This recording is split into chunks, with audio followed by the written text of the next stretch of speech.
जी sir, हम लोग बिल्कुल आखिरी सेगमेंट में आ गए, आपने बहुत समय दिया सर हमको। नहीं पर ये नहीं, बहुत क्यों नहीं। महत्वपूर्ण विषय है, तो इसलिए मैं आपसे ज़रूर एक कमेंट इस पर लेना चाहूँगा। सर, हरियाणा में एक हरियाणा पब्लिक सर्विस कमीशन है, जैसे हर जगह पब्लिक सर्विस कमीशन रहता है। उसमें एक कई एग्ज़ाम्स अभी हाल में हुए असिस्टेंट प्रोफ़ेसर्स के और दूसरे भी। एक नया क्राइटेरिया लगाया है, 35% मार्क्स कम से कम चाहिए, अगर आपको एग्ज़ाम पास करना है तो। जो बच्चे कई बार यूजीसी का नेट क्वालीफाई कर चुके, जेआरएफ क्वालीफाई कर चुके, यूपीएससी में भी तक में वो पास हो गए, पर वो एचपीएससी में पास नहीं हो पा रहे हैं। वो लोग बच्चे मिलने के लिए गए चेयरमैन से और चेयरमैन ने कहा कि, "भई तुम इस लायक नहीं हो, तुम लोग फेलियर्स हो, एक्सेप्ट कर लो।" और वो बेचारे बच्चे बड़े परेशान हैं कि यार हम लोगों ने सारे दुनिया के एग्ज़ाम पास कर दिए और अब हम लोग को कह रहे हैं, आप लोग फेलियर हैं। और उन्होंने कहा कि भई तुम्हारी यूनिवर्सिटीज़ ही ऐसी नहीं है कि तुमको एक अच्छा स्टूडेंट बना पाएँ। ये सारी बातें मुझे बताई हमारे ही शो में, उन बच्चों ने जो कि अभी धरना दे रहे हैं पंचकुला। हमारा व्यक्तिगत तो कोई अनुभव है नहीं सर ये, लेकिन उन बच्चों ने हमको ये अनुभव दिया, उन्होंने बताया कि हम लोग चेयरमैन से मिलने गए, तो चेयरमैन ने हमको ये बातें बोली। तो इस पर सर आप अगर कमेंट करें तो मुझे लगता है हमारी शिक्षा और ये देखिए, सारी चीज़ें। इस मामले में जो आंकड़े आ रहे हैं वो ये बता रहे हैं कि बहुत जगह देश भर में एनएफएस के जरिए और अन्य जरियों से एक तो पिछड़ी जातियों, दलित समाज के और अल्पसंख्यकों को छांट दिया जाता है, उनको लिया नहीं जाता। और ज्यादातर जगहों पर यह है कि सिर्फ उनको लिया जाता है जिनकी कोई न कोई किस्म से आरएसएस की बैकिंग हो जिनके पास। जी, लगभग सभी जगह कुलपति तो वही ले लिए गए हैं। जिन जगहों में ये परीक्षा वगैरह से आता है वहां इस तरह से सीधे कर पाना मुश्किल होता है, तो वहां सीटें खाली बहुत सारी छोड़ी जाती हैं। जहां का आप बता रहे हैं वहां बहुत सीटें खाली होंगी। जी। और इनकी एक योजना ये भी है कि इस क्षेत्र को, शिक्षा के क्षेत्र को ठेल ठेल के प्राइवेट सेक्टर में ही ठेल दिया जाए। प्राइवेट यूनिवर्सिटीज ज्यादा से ज्यादा चीजों को कमांड कर लें और सरकार इस खर्चे से बचे, जो वैसे ही बहुत कम खर्च करती है दुनिया के विकसित देशों की तुलना में, या ऐसे देशों की जिन्होंने शिक्षा के जरिए अपने को आगे बढ़ाया है जैसे चीन वगैरह, उनकी तुलना में हम बहुत कम खर्च करते हैं। और जो हम खर्च भी करते हैं वो भ्रष्टाचार और इसी तरह के कदाचार की भेंट चढ़ जाता है, तो उससे कोई हम मूल्य पैदा नहीं कर पा रहे हैं। जी सर। तो कुल मिला जुला के हमने एक ऐसा परिदृश्य पैदा कर लिया है जिसमें ये एक आरएसएस का नेपोटिज्म जो है उसने हमारे पूरे शिक्षा तंत्र को अपने अधीन कर लिया है। सिलेबस से लेके हर चीज में उसका दखल है, और वो हमें नष्ट करके कहाँ पहुंचा दिया है उसने और कहाँ पहुंचा देगा, वो परिकल्पना बहुत भयावह है। लेकिन हमारे पास ऑप्शंस नहीं है, क्योंकि प्रेजेंट डिस्पेंसेशन से उनको सुरक्षा मिली हुई है, वो मनमानी चीजें कर रहे हैं। तो जो आप बता रहे हैं इन विद्यार्थियों से और इन परीक्षार्थियों से सहानुभूति के अलावा मेरे जैसे लोग क्या कर सकते हैं। जो परिस्थिति है, इसको ऐसा होने में सबका योगदान है, हमारा भी है, आपका भी है। सब आओ मिलके इसको ठीक करें, नहीं करेंगे तो हम इससे और ज्यादा विपत्ति में पड़ने जा रहे हैं। हाँ, पर सर सीट्स खाली जा रही है, इन बच्चों का ये भी कहना है कि आरक्षण को भी खत्म किया जा रहा है। कर दिया 600 गया है। अंग्रेजी की कर सीटें दिया हैं। है। जी सर, 600 के आसपास है, उनमें से 150 सीट भरती है और इतने ज़्यादा बेरोज़गार हैं। आपने तो संसद आप कवर करते हैं तो कई बार ये उत्तर आए हैं। कई बार इस तरह के कुछ सांसद हैं जो प्रश्न पूछते हैं इनके, और उनके उत्तर लिखित विखित में आते हैं। बहस तो होती नहीं है, लेकिन उनमें आया हुआ है कि 15% भी आरक्षण लागू नहीं है शिक्षा हमारे शैक्षणिक संस्थानों में, असिस्टेंट प्रोफेसर्स में। प्रोफेसर्स तो शायद 10% से भी कम होंगे जो आरक्षित वर्गों के हैं, जिनकी आबादी 80% से ज्यादा है। तो हमने तो ये क्षेत्र पूरे पूरे मतलब अभी यही सब तो एरिया है जिसमें जो है आप कह सकते हैं कि पूरा कब्जा है अभी हमारे बहुत छोटे से समाज का, और उसकी वजह से असंतुलन बहुत भारी है। बहुत भारी असंतुलन है, इससे बहुत निराशा है, और बहुत सारी तकलीफें बच्चे उठाते हैं जो हायर एजुकेशन वगैरह में कहीं पहुंच भी जाते हैं। उन्हें इस तरह सामाजिक भेदभाव और अन्य चीजों का बहुत शिकार होना पड़ता है। बहुत दुखदाई स्थिति है। जी। और ये बच्चे कह रहे हैं कि सर ये जब चेयरमैन से मिलने जाते हैं तो बड़ी बदतमीजी का सामना करना पड़ता है इनको। ये इन्होंने बोला हाँ भाई, बच्चों ने। जो लोग पदों पर हैं, चूंकि वो आज के डिस्पेंसेशन से सुरक्षित हैं, इसलिए वो जो मन में आए सो कर रहे हैं। जी। स्थितियाँ स्थितियाँ ठीक नहीं है सर।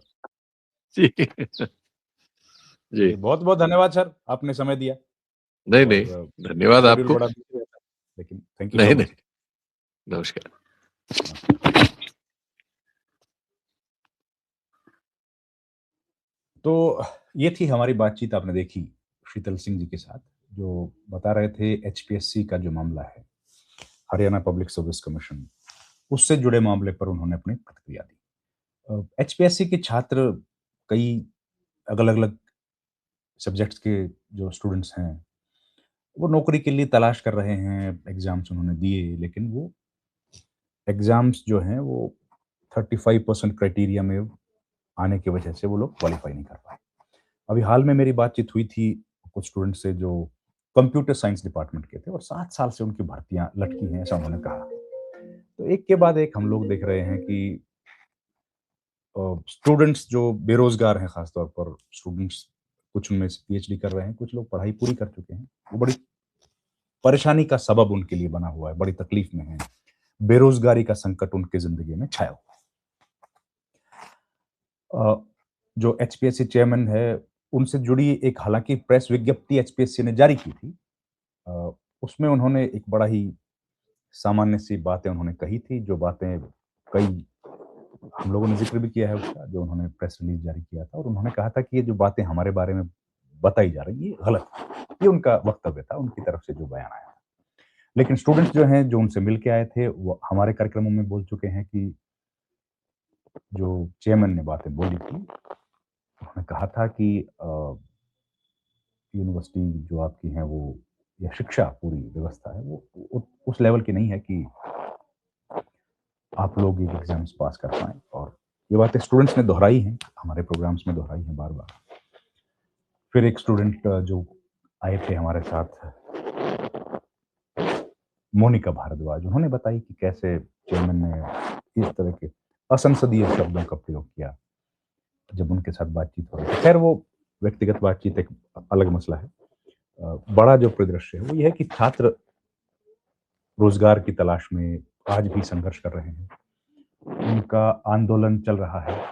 वो लोग पंचकुला में हैं, लेकिन बड़ी विचित्र बात है, हैरानी की बात है कि विपक्षी दल जो हैं, विरोधी पक्ष, जितने भी पॉलिटिकल पार्टीज़ हैं, वो भी उनके समर्थन में अभी तक नहीं आए।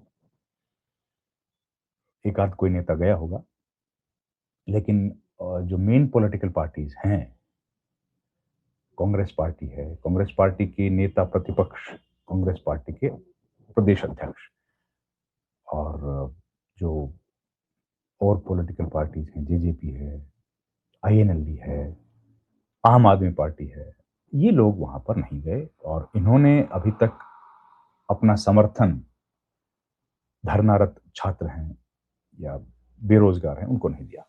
और उससे भी बड़ी हैरानी की बात है कि जो कथित कमेंट्स बताए गए थे चेयरमैन को एट्रिब्यूट करके, जो स्टूडेंट्स ने बताए थे कि उन्होंने कहा कि आपकी पूरी शिक्षा व्यवस्था खराब है, उस पर भी अभी तक किसी जो यूनिवर्सिटी के टीचर्स हैं, उनकी तरफ से कोई कमेंट नहीं आया है।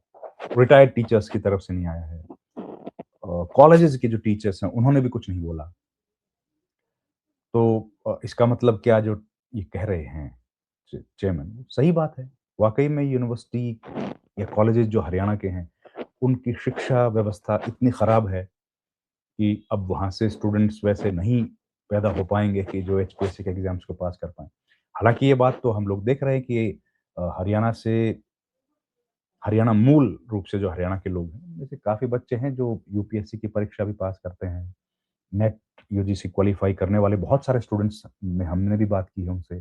पीएचडी कर रहे हैं बच्चे, एमडीयू में कर रहे हैं, कोई रोहतक एमडीयू जो है वहाँ से कर रहा है, कोई कुरुक्षेत्र से कर रहा है, पंजाब यूनिवर्सिटी, दिल्ली यूनिवर्सिटी, बहुत सारी जगह से लोग पढ़ाई कर रहे हैं, और अच्छा खासा वो अपने-अपने सब्जेक्ट्स में नाम कमाते हैं। उनको लोग अच्छे स्टूडेंट्स के तौर पर जानते हैं, लेकिन जब एचपीएससी का एग्ज़ाम वो लोग देते हैं तो उनको असफलता हासिल होती है। खैर, इस पर हमने बातचीत की ताकि इस मुद्दे को हम लोग थोड़ा-सा और अपने लेवल पर जनता तक पहुँचाने की कोशिश कर पाएँ। धरना अभी जारी है, मुझे लगता है 20 दिन तो शायद हो गए, 20 या 22 दिन हो गए होंगे जब धरना चल रहा है पंचकुला में, और उन स्टूडेंट्स को अभी तक कोई बड़ी सफलता हासिल नहीं हुई है, लेकिन कम से कम वो लोग अपनी तरफ से एफर्ट्स कर रहे हैं। एचपीएससी क्या करती है, प्रदेश सरकार उनके इन मुद्दों पर क्या बोलती है, वो हम लोग देखेंगे, अभी तक तो कुछ शायद बोला नहीं है या हमारी जानकारी में तो नहीं है कि कुछ बोला है। तो जब कुछ इस पर कमेंट्स आएँगे, तो वो भी आपके सामने लेकर हाज़िर होंगे। फिलहाल इस वीडियो में इतना ही। आपसे रिक्वेस्ट है हमारे चैनल को आप प्लीज़ लाइक, शेयर और सब्सक्राइब कीजिए। संभव हो तो जॉइन कर लीजिए, जिससे हमें आर्थिक सहायता मिले। आपका बहुत-बहुत धन्यवाद। Thank you very much. नमस्कार।